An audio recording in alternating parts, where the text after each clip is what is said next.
everybody. Welcome to the latest episode of the Talking Disney Classics podcast. And this is a show where we like to talk about the Disney canon and other films made by the Disney studios.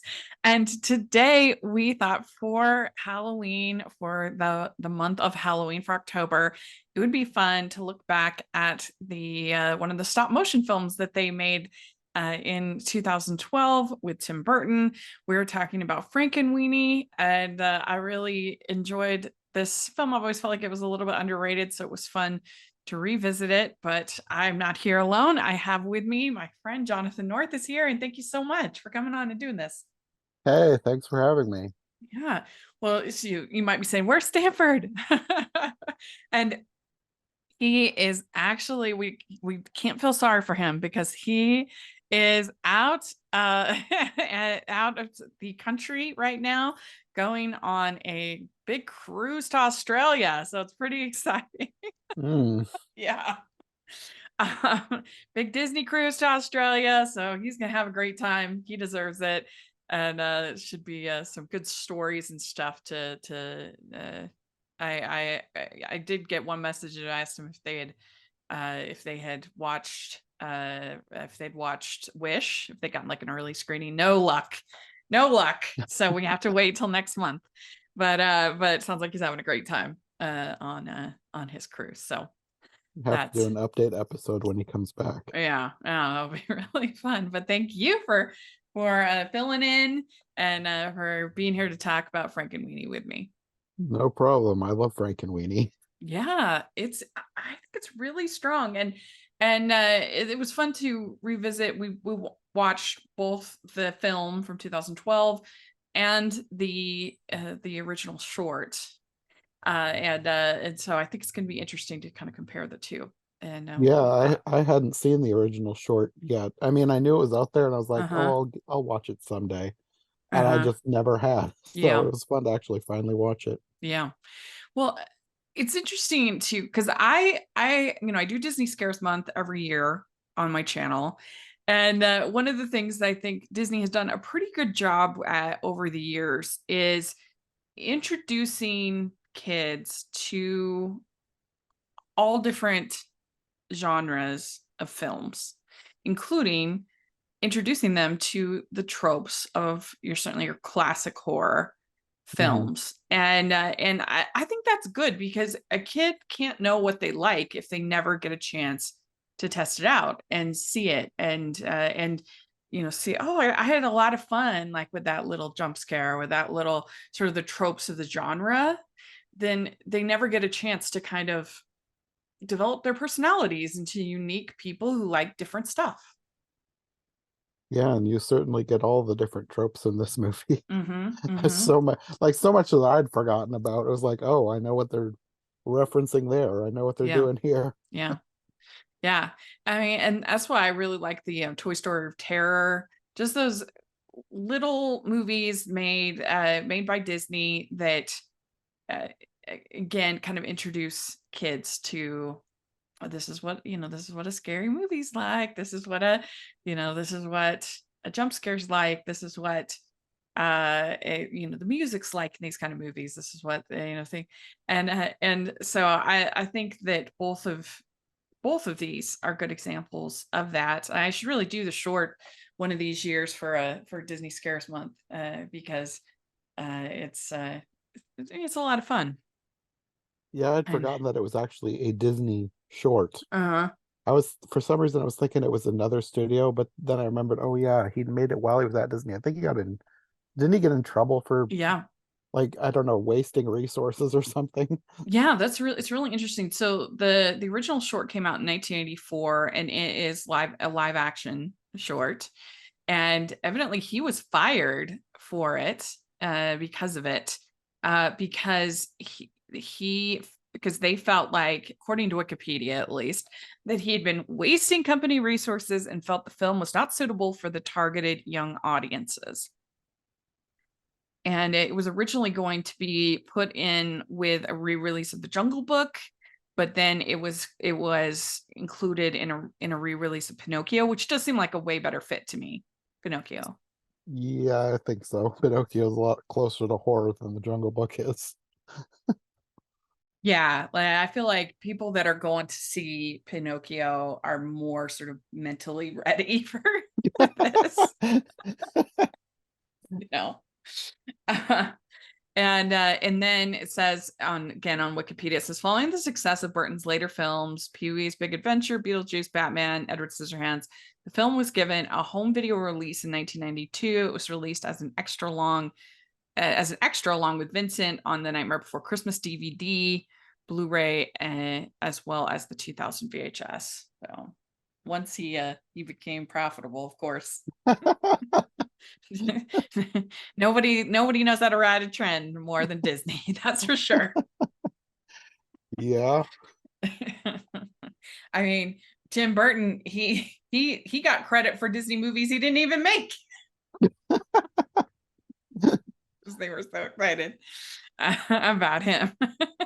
People still think that he was the director of The Nightmare Before Christmas, and he was not. And people think, oh, well, he must have been. No, he was not the writer. He was a producer, and he had the original story idea for Nightmare Before Christmas, but he was not the director. Yeah, I think Same, he has such an iconic style that anything that even remotely resembles yeah, him, it's like, oh, that must be Tim Burton, even if it's yeah. not. Well, I mean, and they put it right in the title, Tim Burton's The Nightmare Before Christmas. So the confusion was understandable. But yeah, I feel bad for Henry Selick. I mean, I feel like even movies like Coraline and James and the Giant Peach still somehow sometimes get credited to Tim Burton. Like he wasn't even involved in those like at all. Yeah, I don't think I've ever Poor thought of guy. those two as Tim Burton films, but I guess I could see why somebody who isn't as familiar Yeah. might think that. I just I've feel like I've there's never no heard of them. director that has gotten so little credit for so many iconic films as Henry Selick. He's That made could be true. poor guy. I feel bad for him. But yeah. Uh Disney definitely went from not being a fan, from firing him, to being a big fan, and eventually giving him Alice in Wonderland, and all of this. Hmm. So we can't feel too sorry for Tim Burton. But yeah, so the 1984 film, I mean, they're basically identical as far as plot, and really even what happened, like the scenarios that happen, the scenes. There It's was just there was a that, lot that was watching. I was like, oh wow, this they really just took mhm, from the original short, yeah, yeah, which I and wasn't expecting. yeah, me too. Um, and so it's a simple story about this little boy loses his dog, and his dog dies, and he gets the idea of bringing the dog back to life. And so he does this experiment. He makes the Frankenweenie, and then all chaos chaos results. But overall, what did you think of the short? I thought it was cute. It ended up going a little darker than I was expecting Hmm. because once I saw Disney at the beginning, I forgot that they went dark in the 80s, and then I wasn't thinking about the fact that they ended up like chastising him and actually firing him over Yeah. this. So when it started getting darker towards the end, I was like, oh, I don't know why I didn't expect this, but okay. Uh-huh. Yeah, I mean, I still think that, to me, it's made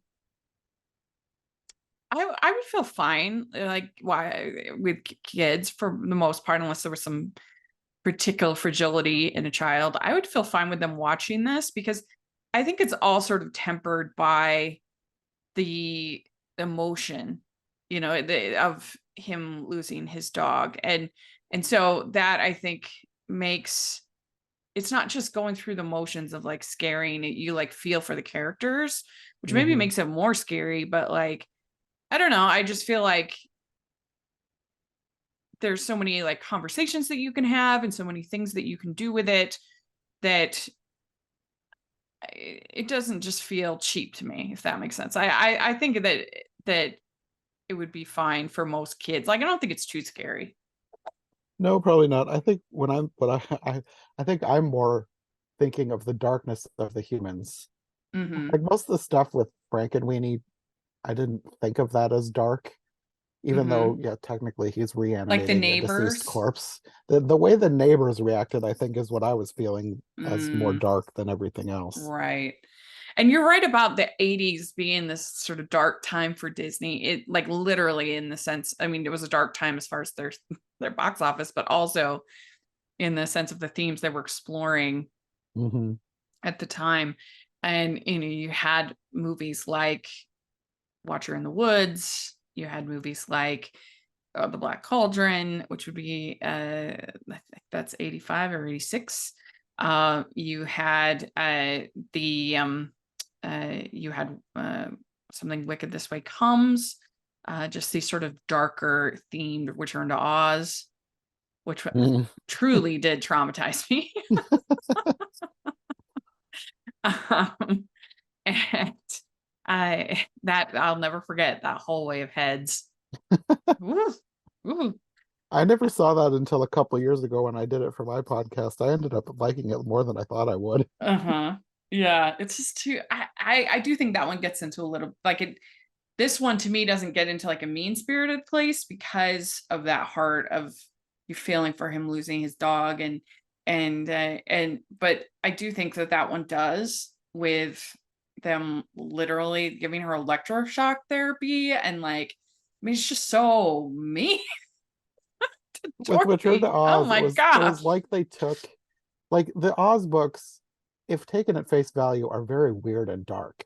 And it Yeah. was like they did that.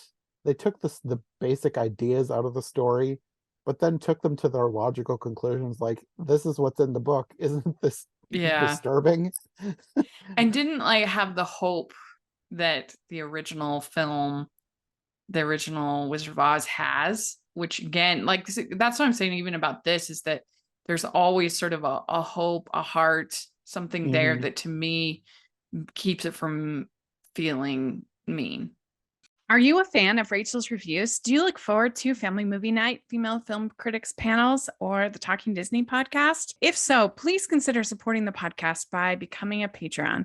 As a patron, you get to access monthly events such as the watch-alongs and Q&As, where you get to talk to stars and find out the behind the scenes of the movie making industry. And you can pick what I review for Family Movie Night or even become a guest on the podcast. Podcasts and YouTube channels are expensive, and I really, really could use your help. I would so appreciate it. You also get to be a member of the Facebook group where we talk about all the films that we're seeing, and we have so much fun. Go to patreon.com/hallmarkies and select one of the Rachel's fan tiers. That's patreon.com/hallmarkies. I Yeah, don't I know. can see that. Yeah. Yeah. But anyways, an interesting time for Disney. They were exploring things and trying, new things and this would be considered one of them. And it's also kind of interesting that we watched this, the same week as we had this short, the Once Upon a Studio. I don't know if you've gotten a chance to watch that yet, but Oh, yeah, I did. mhm, Yeah. it was great. And It was a I, lot better than I thought it was gonna yeah, be. I same, was same. expecting something very, I don't know, self-congratulatory, And but but it was it was about more as about the artists than it was about the studio, which yeah, is what it I was about appreciated. as well done of this kind of thing as you could Yeah. do. Yes. Yeah, Yes. yeah. Like and I just feel like you'd have to be like really cynical to be like, oh, that was just a cash grab, like Yeah. because it's a 100 years. I think it's appropriate to take a look back at our Hmm. most iconic animation studio, all the characters. I appreciated that they had characters from shorts. They had characters from the only characters that they did not include was the Song of the South characters. They couldn't go that far, which I'm fine, whatever, I'm fine with. I still But haven't gone over the last scene with a magnifying glass. I'd like to figure out who all is in that. Was yeah, Frankenweenie in that? He should have been. I well he wouldn't be animated. Oh, you mean the animated one? Yeah, yeah. Well, see, so they only did because they didn't have any Nightmare Before Christmas characters or any. They were only doing Disney Animation Studios. So there was no Well, one Pixar, of there the was no. was the movie Dinosaur Disney Animation Studios? I thought that was a different Yeah, that's a studio. canon film. Okay, I was thinking it Yeah. was a different studio that had made it. Okay. Yeah. So that's why they didn't have Frankenweenie. But anyway, I did appreciate like they had characters from the wartime shorts, and they had the some of the Merry Melodies characters like the skeleton dance and stuff like that. It was fun. So it's kind of appropriate that we're talking about the short the same weekend as this like kind of big short, because it's not every day that Disney has like an important short, Yeah, you don't you get know. very many Disney shorts at all. Yeah, yeah. But yeah, I mean, and like I said, it's kind of simple.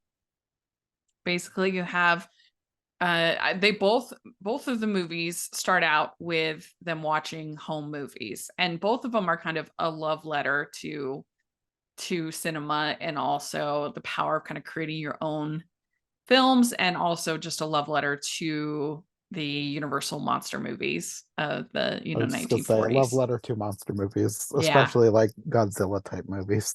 Yeah, well, yeah, and like Universal Horror, Frankenstein, Hmm. Dracula, things like that. It was just fun, which is really fun. And so Sparky dies, very sad, and then he's in his science class, and he sees this, that there's still electric energy in this dead frog. Is the point of the lecture or whatever. And he gets this idea of like maybe he can bring Sparky back to life, and we get this pretty long sequence of just like in the original Frankenstein movie, the with Sparky and lightning and all the stuff involved. Hmm. And he wakes up, and all of that was really fun. I enjoyed that. Yeah, it was really well done. Hmm. But you Hmm. could tell that it was very much an homage to Yeah. other science fiction horror movies from Yeah. the time period this is supposed to be Hmm. representing. Yeah. Although I wasn't like, especially with the live action one, was it supposed to be set in like the 1940s, 50s? Oh, I um Because I noticed some things. It was like, if this is supposed to be that time period, there are some anachronisms here, I especially. am not sure, because it's just kind of, I guess I didn't think about it because, and it doesn't say on the Wikipedia. I just took it as kind of Tim Burton suburbia, that he likes to do, like in Beetlejuice, or Mhm. in Edward Scissorhands. Certainly, he kind of has this sort of almost like a snow globe version of suburban America, and so, you know what? I'd almost have to watch it again. Definitely had some of that 1950s aesthetic, Yeah. But but the first thing that I noticed was a very deliberate Hello Kitty reference with a gravestone that said "Goodbye, Kitty," and then it showed up in the animated version too. oh, But then the neighbor girl had a Hello Kitty poster on her wall. So I was like, well, that oh, would not be in the 1950s. interesting. I actually don't know when Hello Kitty started. Do we know when it started? I think the Uh, 80s. it seems like it, but I'm not up on my Hello Kitty knowledge. But yeah, that it's true. It's kind of a 1980s fantasy suburbia, Tim Burton world. Is how I would take it. Uh, but I liked him when he fakes being sick. I thought that was kind of funny. 1974. Hello Kitty was 1974. I had Oh, to look it okay. up. There So you it's go. older than I thought. Yeah. Uh, but yeah, so Victory fakes being sick, which is like classic. I don't know if kids could get away with that uh today like they used to be able to. I think parents are too smart.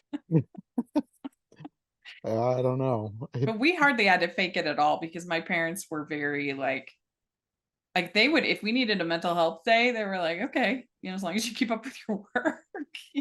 My parents were relaxed, I guess, in that, and they ended up homeschooling some of their kids, and um, not me, Well, I was but yeah, homeschooled, so we even if I was sick, I could get out of school. yeah, but it was that was, I thought, kind of a funny scene. And yeah, and then this is the dark part where you have this with Sparky getting out, and he is chased by that neighbor, and Hmm. he scares the teenage girl, and the and they're complaining to the dad and mom, and they're like, what, the dog is dead.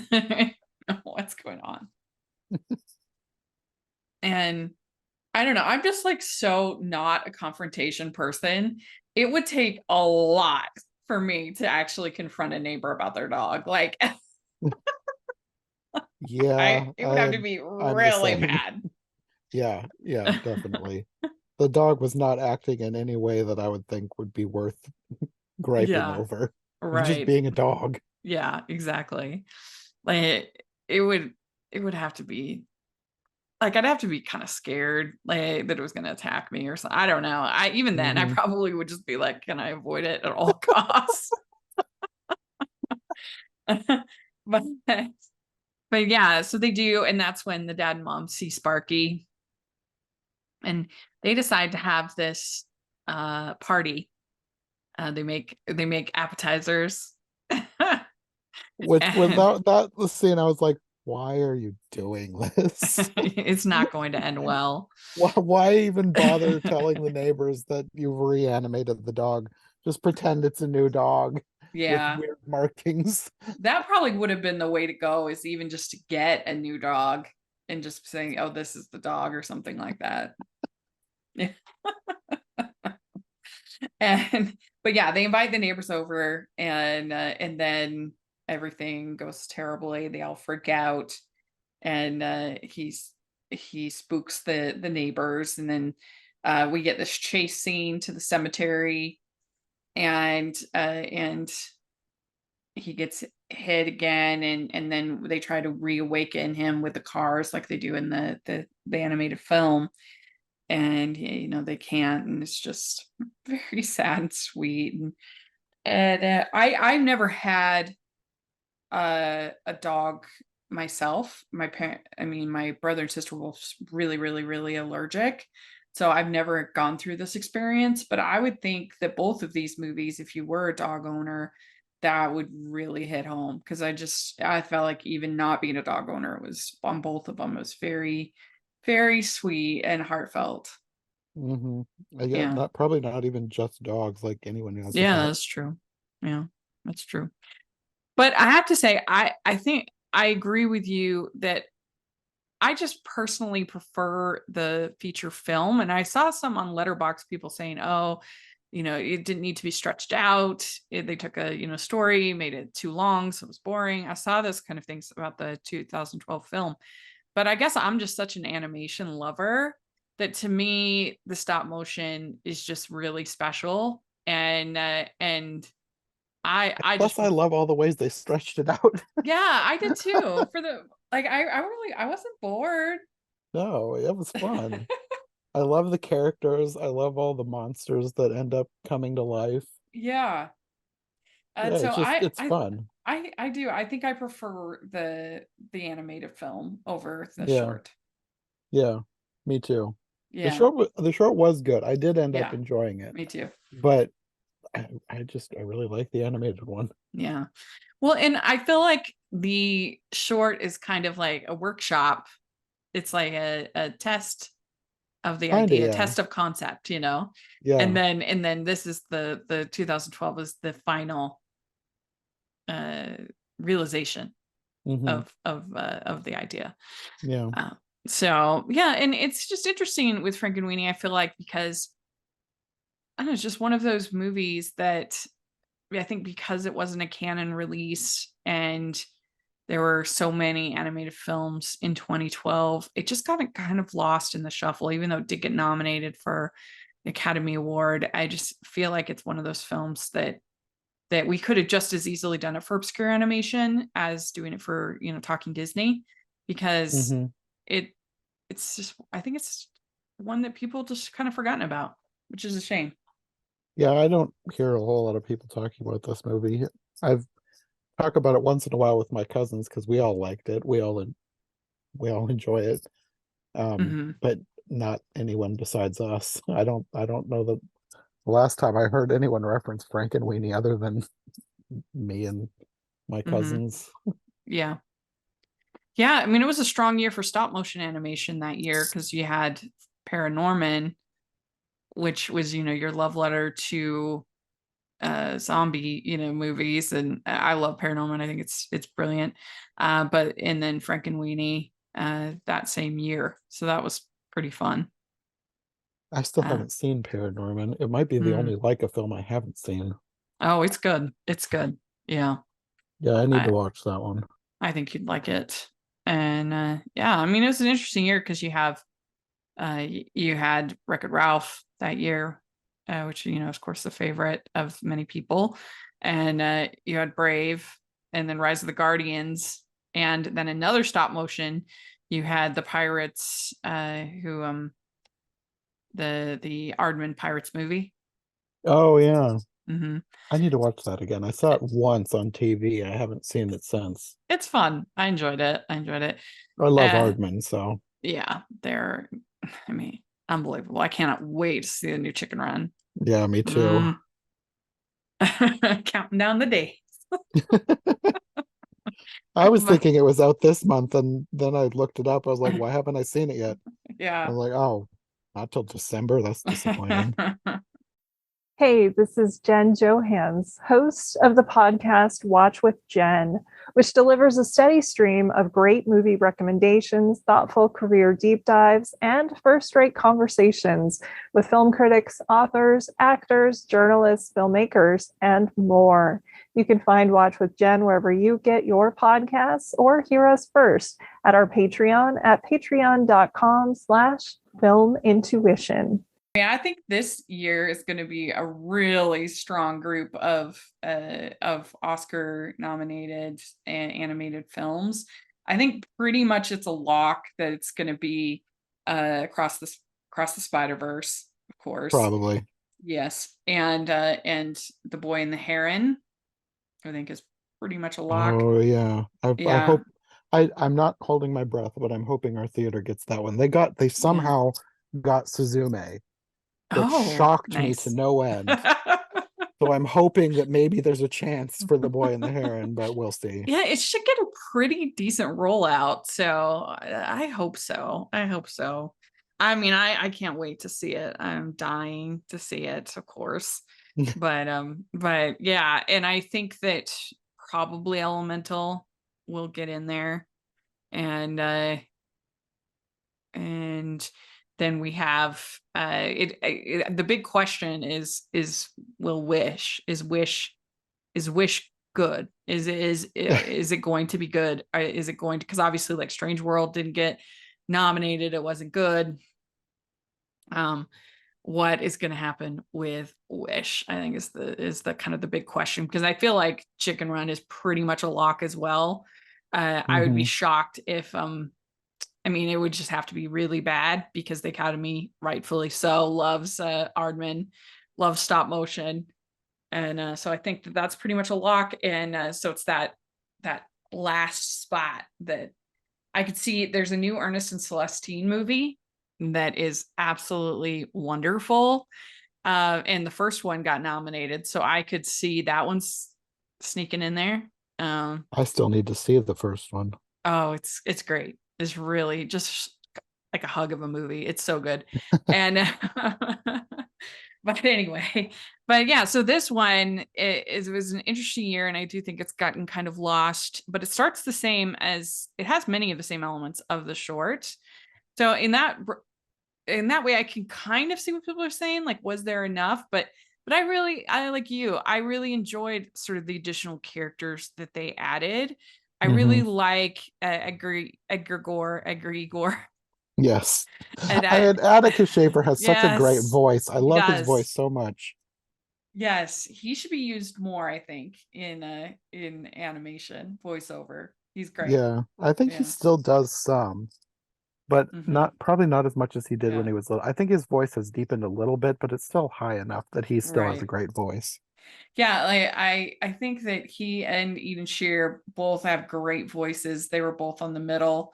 And of course Eden did the oh my gosh, now Star versus the Star. Yeah, Forces of Star. Evil. Hmm. She's great too. Yeah. And but yeah, I loved him. I love the girl with she's just named Weird Girl, but the girl with the Yes. big What eyes and the apparently Catherine O'Hara did her voice. She played the mom, and I was looking like who I was looking for the girl in the credits. I was like, why can't I find this? Because I was like on IMDb, yeah. and finally I switched over to Wikipedia and looked up her specifically. It was Catherine O'Hara. I was like, oh wow, I didn't realize that Catherine O'Hara had such a range because she also did the coach, the Yes, she crazy did a coach. bunch of characters. She's Yeah, brilliant. she's a I never knew that she was such a great voice actress. Yeah, yeah. I love her. Yeah. She was Victor's mother, Hmm. weird girl. And yeah, and then the gym teacher. She was so good in all of them, and Oh they're yeah, all very agreed. different sounding voices. Yeah. I mean, I guess we should say overall, we've said that you liked it better than the short, but overall, what did you think about it, about the movie? It's just fun. I Yeah, it love it. is. I Yeah. love how creative it is. I especially like I know people talk about how it's padding out the runtime or whatever, but like I love the monster attack that like technically it has nothing to do with Frankenweenie himself, but I love it. And I Hmm. love all the homages to all the classic monsters and Yeah. even not so much like the old monsters, but like the sea monkeys that I'm 99% sure they're supposed to be in Gremlins. The scene with the pool, Oh, it yeah. just seemed like a scene straight out of Gremlins. Yeah, I really enjoyed that too, kind of getting into more than the short, getting into some of those kaiju monster tropes was really fun. And like I said, I think one of the values of this movie is it's a way to introduce kids to all these different tropes and genres of Hmm. horror and scary movies. And I think you could, as a parent, if you were watching, you could see, oh, so and so really liked this scene or this moment or really liked this character.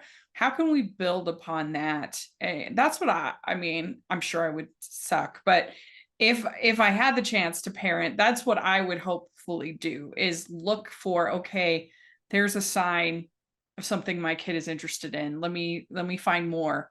Let me see more, that's kind of safe and within their age bracket, but Hmm. and introduce them to that. And I have to say, my Aunt Chris was really great at this with her kids. And I sure one time, because my parents had almost no interest in like media. It's like they just, I don't know, they liked some like classic music, like going to plays, but my mom was a big reader. My parents just really had, I feel like almost everyone has like a show that they just love, or like a band that they're super into, or just something, that's like their thing, Hmm. right? But Yeah. not my parents. They just don't. They just don't. And so it was different with my Aunt Chris, because she was very like conscious of trying to nurture her kids' talents. And I remember one time she came up to me. She was like, because her kids were a lot younger than me, and she's like, which one should I introduce my kids to, Christina Aguilera or Britney Spears? I see pros and cons of both. And that was the way that she did things. I, I think I said Christina just because I felt like she was a little more vocally talented, but but but I think that's more. I think it's a good approach, to sort of be like, let's try to think about what my kids are interested in and what I can kind of. You can't expose them to everything, and but you can sort of watch for what they're interested in. And I think a Yeah. movie like this, there's so many different little touch points that you could introduce kids to different types of movies. Yeah, definitely. Yeah. Yeah. So I also loved that they got Martin Landau to voice Mr. Rizkrewski. That's obviously, an homage to Vincent Price. That was just really fun, I thought. In my head, I kept thinking his name was Mr. Rice Krispie. I know that's wrong, but the way that some of the kids pronounced it, it sounded like Yeah. Mr. Rice Krispie. Yes. And then we also have Sparky fallen in love with the poodle next door. And this is really fun because not only is it just like a cute little dog romance, but they like an homage to the Bride of Frankenstein. Hmm. Her hair, and her fur and everything was fun. Which I was kind of surprised that came from the original short too, because she showed up Yeah, at the end of that one. that's true. That's true. And then I love, like I said, weird girls, big eyes, and she's holding Yes. whiskers. I loved her. I love the stop motion. Whiskers had a dream about you. Yeah. I love the way she talks. Catherine O'Hara is so great. She Yeah. needs to do more voices. Yes, she does. I just love the stop motion animation. I love the look of it. I love it all feels like you're watching a black and white movie. I think that's so Hmm. cool. Yeah. And it's one of those things where like a lot of people would say, I don't like black and white movies. But like as I was watching this, I forgot that it was black and white. It just Hmm. once you get used to it, it's like it's just the movie. Yeah. It's so interesting because I just reviewed Werewolf by Night on my channel, Mm. and that it was originally in black and white, and it had such a cool aesthetic and it was so different. But now they're releasing it this month in color, and I'm like, why would you do that? Like, I don't know it's that like I the would thing like that it makes in it color. special. I part of the part of the reason I ended up liking that so much is because I don't like a lot of blood and gore, and I could tell that if it was in color, it would be a lot worse. Yeah. Yeah. I mean, there's that, but it's just like that was what was unique about it. Like, Yeah, that too. it's crazy to me. It's like that anybody would see that as an upgrade. It's just bonkers to me. Yeah, It's it's so like bizarre. when they released those colored versions of I Love Lucy. It's like we didn't need this. Oh, Lucy was gross. fine in black and white. It's like I sent the most fiery email I could when they aired on AMC. They aired a Miracle on 34th Street in the colorized version. Ugh, I didn't even know there was I mean, it shouldn't surprise me. I didn't know there was a gross. colorized version of that. I've just seen it in black and white. Yeah, well, that's the only way you should see it. Gross. I mean, what makes that especially gross is they don't even get the estate's permission for that. They just do Mm. it, and I think that's especially disgusting. People's, the cinematographers and the directors, they designed it with a particular color palette and a particular, so to just change it and make it look terrible is really gross. Even if it looked great, it's still gross to me. A lot So of times colorizing doesn't look very good. no, it looks terrible. It looks like one of those greeting cards where they have like the pastel colors over the black and Yeah, white. kinda, yeah. Yeah, it looks so bad. But I hate it. We'd like to take a second and thank our sponsor for this episode of the podcast. It's the Hallmarkies merch store. Are you looking for that perfect gift for the postable, hardy, or Hallmarky in your life? What about getting that t-shirt or hoodie that will help you stand out at your next holiday party? Now is the time to check out the Hallmarkies merch store. Full of festive designs by artists like Jessica Miller, Carrie from Hallmark Comics, and more. You can even have more than just shirts, but totes, cell phone cases, notebooks, mugs, and more. And it isn't just Hallmark. We have designs for Anna Green Gables, Man from Snowy River, The Nanny, and more. Every purchase at the merch store goes to help support the podcast and allows us to make the great content you know and love. There are frequent sales, so go to tpublic.com/stores/Hallmarkies or see the link in the description. That's tpublic.com/stores/Hallmarkies. And so I just think it all works really well with the whole setup with Victor just being so sad, and you just feel so much for this character. It just hurts your heart. Hmm. Yeah. And so then and then you see how happy he is when he gets brought back, when Sparky gets brought back to life. I feel it. Yeah. It's really good. And that whole a whole experiment section is really fun. It just as in the original. It captures that Frankenstein from the Universal monster movies. Yeah, they did a really good job with that. Yeah, they did. And so then Edgar comes over and Victor shows him the dog, and they start testing on different animals, which is fun. The goldfish, and all of that. I love the whole scene. I know what you did. Yeah, I know what you think you know that I know you did. And you have these parents who are fighting against Mr. Rekruski, and saying that Mr. Rekruski says that they're all ignorant and have small minds. I love the way they set that up, because he says that they're all ignorant, and then he stops like, am I using the right word? And you think, oh, he didn't mean to insult them. He says, no, I mean you're stupid. Yeah. And I like, though, he says that people like science, people like what science teaches them, but not when they ask the questions. So yeah, people I think like what science that's, can give them, but they don't like asking the questions. yeah. I think that's He had a really lot of true. good lines in that whole scene. He did. The first time he showed up, I was like, this is kind of like a weird mad scientist teaching a class. But then that scene, I really liked the character. Yeah, and I liked that it was funny, the parent who's like, what, Pluto isn't good enough to be a planet anymore? I wish that people would actually know why Pluto is not classified as a planet. They just say, oh, it's not a planet anymore. It's still the same as it always has been. There are a whole bunch of planets in our solar system that aren't actually planets. They're called dwarf planets. Yeah. There's a planet between Mars and Jupiter, which I never knew about because nobody ever teaches about it. It's called Ceres. Yeah. And I think that's amazing. I think that's awesome. And I think it's cool that Pluto is categorized with those other planets, or planetoids, dwarf planets. And nobody talks about that. They're just mad Pluto's not a planet anymore. They need to read a book. Well, yeah, I mean, because every single planet has moons that surround the planets, and technically Pluto, they haven't figured out exactly yet. Pluto could be something closer to a twin planet because its moon is almost as big as it is. Right. So they kind of revolve around each other, which is even cooler.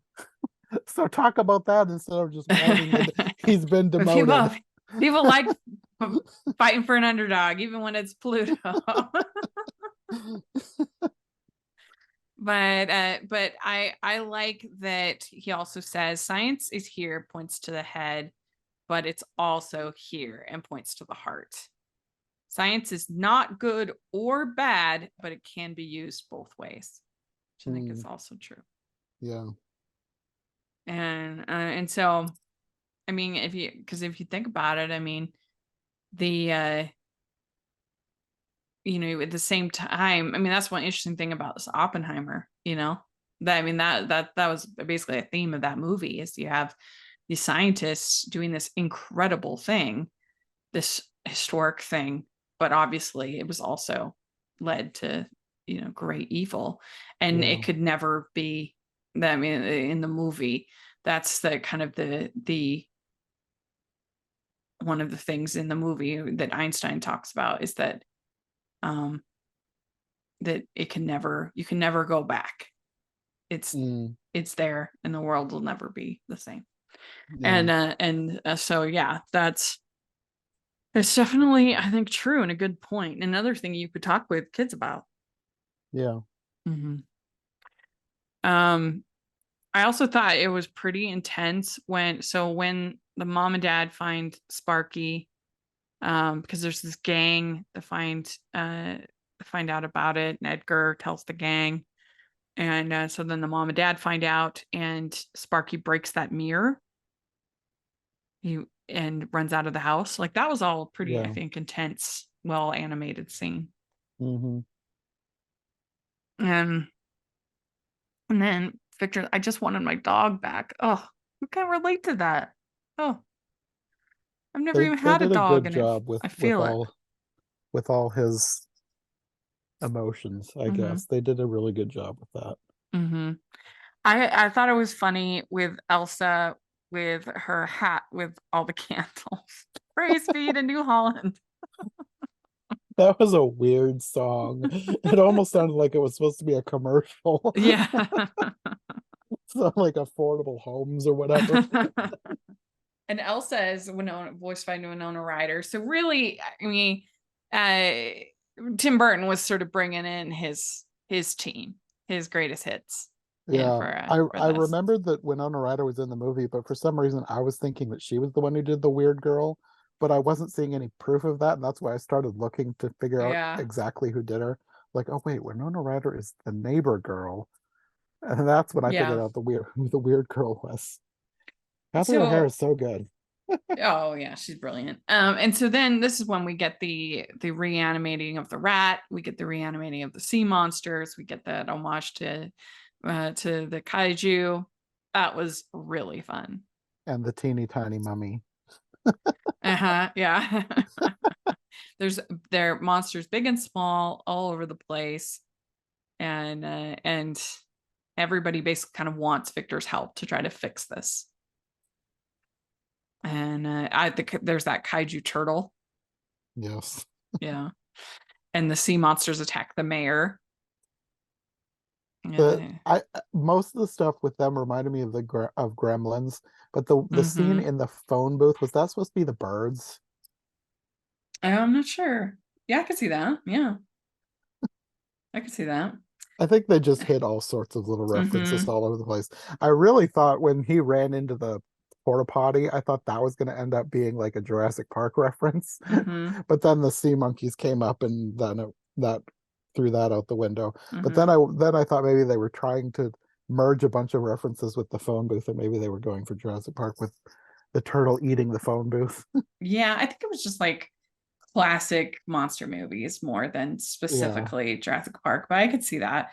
yeah. And so I loved the look of the fire and the other sort of visual effects during this because one of the cool things about stop motion is the way that you can you can create looks out of everyday objects because you're dealing with this small version of whatever you're creating, these little worlds, so you can like create fire using a particular kind of paper, or like I love that part of the creativity of it. I mean, I especially Mhm. love that in like Wes Anderson's stop motion, but Yeah. they can literally kind of create, as long as it looks valid within the world, and it kind of inspires that memory of whatever it is that they're doing. They can be really creative with stop motion. It's a lot of fun. Yeah, I love when they use objects to represent other objects. Yeah. Mm-hmm. Yeah, it's fun. And and then you see the mom, she's saying, "That's my son in there." And Sparky runs in and saves Victor. And you have the mutant bat that drags Mr. Sparky. Whiskers.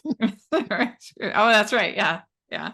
Because he used to be the cat, and then I don't know if he like I don't know if he merged with the dead bat or what, but Oh, he yeah. became something else. I think he was Yeah. supposed to be a vampire reference, but he was Yeah. still something else entirely. Yeah. Well, and so then the bat gets speared by the fire, and then Sparky dies, and they try to bring him back to life with the cars, just like in the short. And then Victor says, "You'll always be in my heart." Mm, it's so sweet. Lovely. I liked how they ended it. I'm curious, what do you think? Because I've heard a lot of people say that the dog should have stayed dead at the end. Did you like that they brought him back, or do you think he should have stayed dead? I Because I don't know how I feel. do think that he probably should have stayed dead, because I think that is a good sort of teaching for kids, you know? That's kind of how I was thinking. I do like that he has a happy ending, but I do think it would have been a very poignant ending if he had stayed dead. Yeah. Yeah. All right. So I asked on Twitter what people thought of Frankenweenie. I said, what do you think of Frankenweenie? Do you think it's underrated?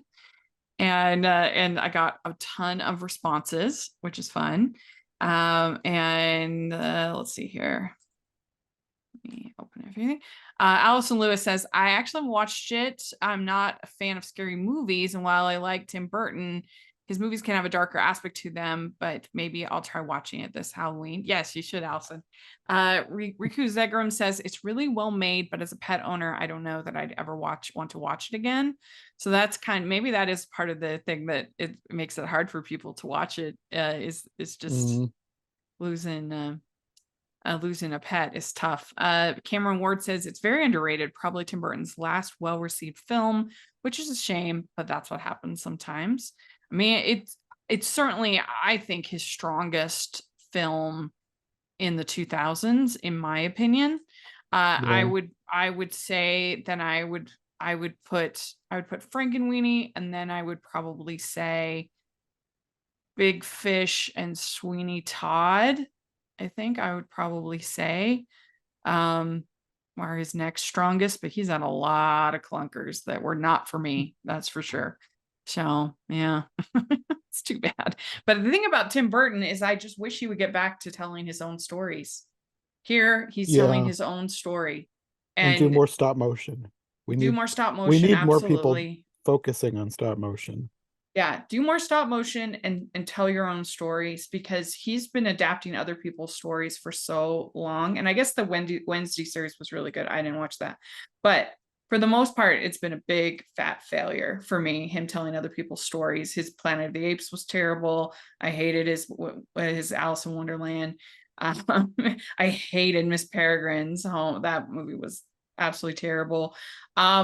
It's just not working for me, at least. And I just wish that he's such a creative person that I just wish that he would get back to telling his own stories. And but you know, he still is getting work, so what do I know? Kevin the critic says it's fine, I enjoy it well enough, but for whatever reason it doesn't stick with me like other Burton films do or rewatches do. Screen Zealots, Lisa, she says, I love it, especially the stop motion animation and a story that's a reminder of how our beloved animal companions enrich our lives even after they've gone. Spoonie TV says, I don't hear much about it anymore, which is a shame. I really enjoyed it, so I'm going with underrated. Let's see here. Lassie Voigt says, I like it. I think it's a fun expansion on the original. Matthew says, it's honestly one of my favorite Tim Burton movies. I even like it better than the short. Love the monster movie homages, and it has so much heart. And hey, it's an animated remake of something live action instead of vice versa, which is so true. That's true. I didn't even think of that. We need more of that. Yes, please. Edward James Lauder says, I think it's brilliant. One of Tim Burton's best movies. I love his animated stuff. So there we go. That is your thoughts on Frankenweenie. Let us know what you think in the comment section. We'd love to hear your thoughts. And I'm curious, Jonathan, have you ever thought about doing like in your every version ever, like doing a like Frankenstein or any of the horror properties? Or is that too out of the comfort zone? I have definitely thought about it. Could be fun. Problem is I don't have time.